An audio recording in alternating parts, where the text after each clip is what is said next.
ito yung ating harvest for today. Ayan, zucchini, patola. Meron na tayong na-harvest sa ating sitaw, talong, at saka sili syempre. Ang sipag magbunga ng ating zucchini. Yan din yung prutas na na-harvest natin, donut, peach, at saka yung ating plums. So ayan, konti pa lang yung hinarvest natin. Marami-rami pa doon. Pero next couple days na lang natin i-harvest. So ayan, para may ha-harvestin pa tayo. So ayan yung ating freshly picked veggies and fruits sa ating garden. So ayan.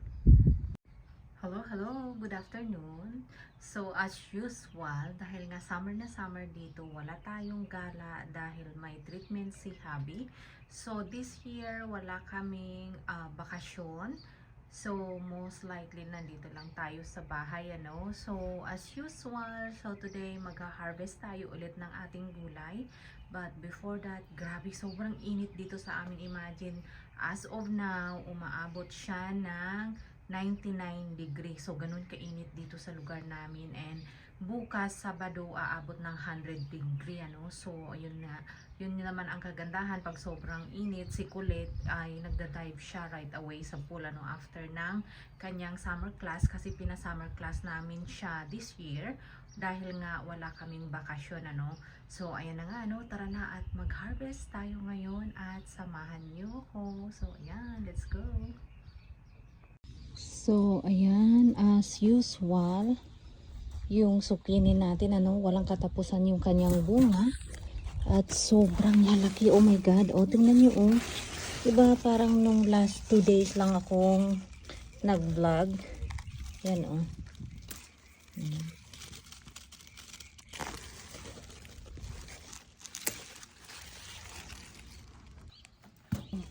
Itong bunga pa niya na ito, hindi ko muna kukunin. Pero mga after ilang araw lang yan, lalaki yan agad. Kasi sobrang bilis na lang lumaki, ano.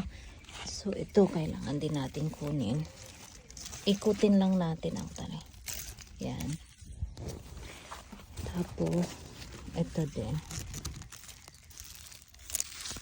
Madali naman siyang kunin. So, ayan. Tapos, ito din. Kunin na natin. Ito maliit pa. Pwede pa yan the next day. So ito, ayan, alam ko bakit golden itong kulay niya, ano? So ayan, parang carrots lang, oh. So ayan yung zucchini natin, yung dalawang puno nagsa-start na din magbunga. Ay, nakakatuwa. Ito na naman na, oh. So, ayan. So, ngayon, kunin na natin yung first bunga nitong ating patola. So, pinipisil ko. Baka kako matanda na, no? Pag matigas. Hindi pa naman. Yan. Dapat ha-harvestin ko to siya nung isang araw, nakalimutan ko. Kaya yan ang laki na.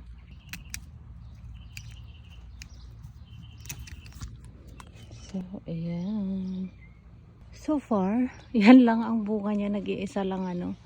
Meron naman, ayan, oh, maliliit pa lang. So, isa pa lang ang malaki. So, ayan. Ito, ayan, marami na siyang bunga, oh. So, hindi pa naman natin yan kukunin. Maliit pa, eh. So, itong donut peach natin. Yan. Kailangan na natin i-harvest ito, no.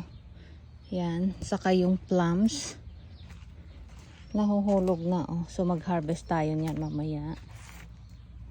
Itong kamatis natin, ang tangkad, grabe. Tapos konti lang bunga kasi shade to, eh. Dapat naaarawan to.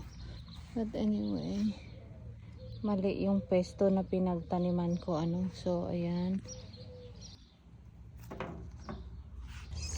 So ngayon, mag-harvest tayo ng ating talong, ano. Yan.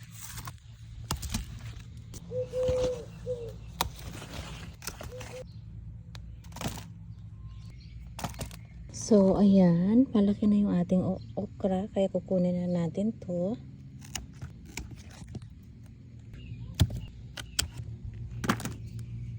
So, yan lang yung ating okra, ano.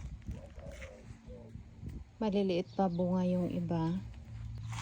Siyempre, hindi mawawala yung ating sili. Yan.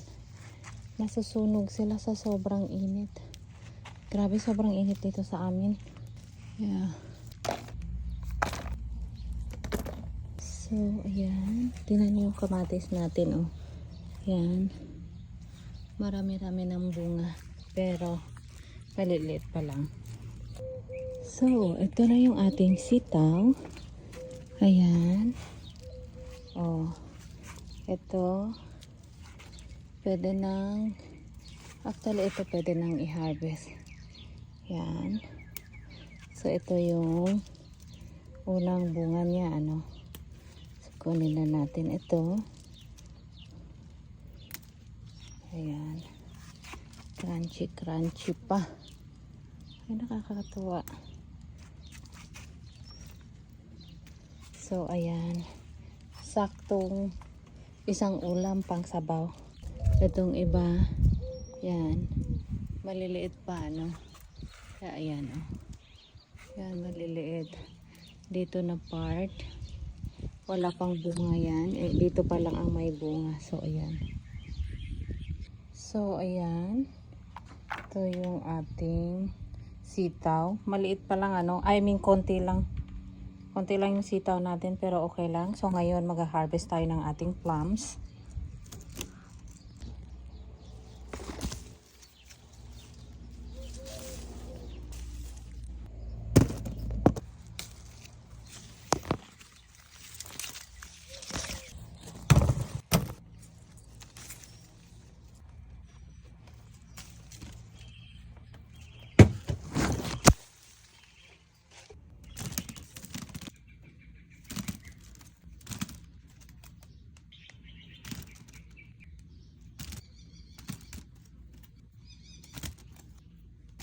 So, yan muna yung harvest natin, ano. Yung iba sa susunod naman na araw. So, ito naman ang iha-harvest natin, ano. Hanapin natin kung alin na yung hinog. Actually, konti na lang natira yung una kong hinarvest. So, pag medyo malambot yan, hinog na at mabilis mo na lang siyang makuha. So, medyo pinipisil ko, ano. Yan.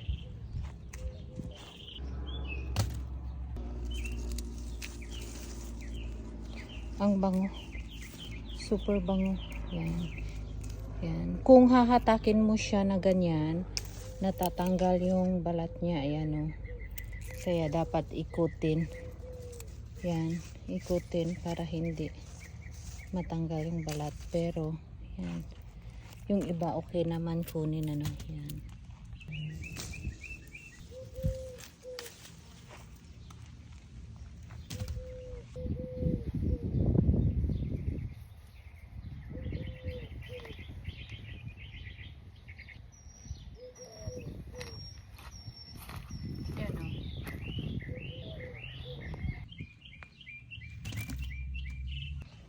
Super bango. Grabe, super bango. Yan.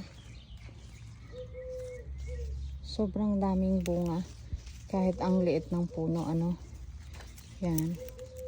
Kapag may malambot konti, kinukuha ko na. Yan. Masarap din kasi yung medyo crunchy konti, eh. Tingnan nyo, oh. Yan. Grabe yung bunga niya. Hitik na hitik, oh. Yan. Pinipisil ko. Yan.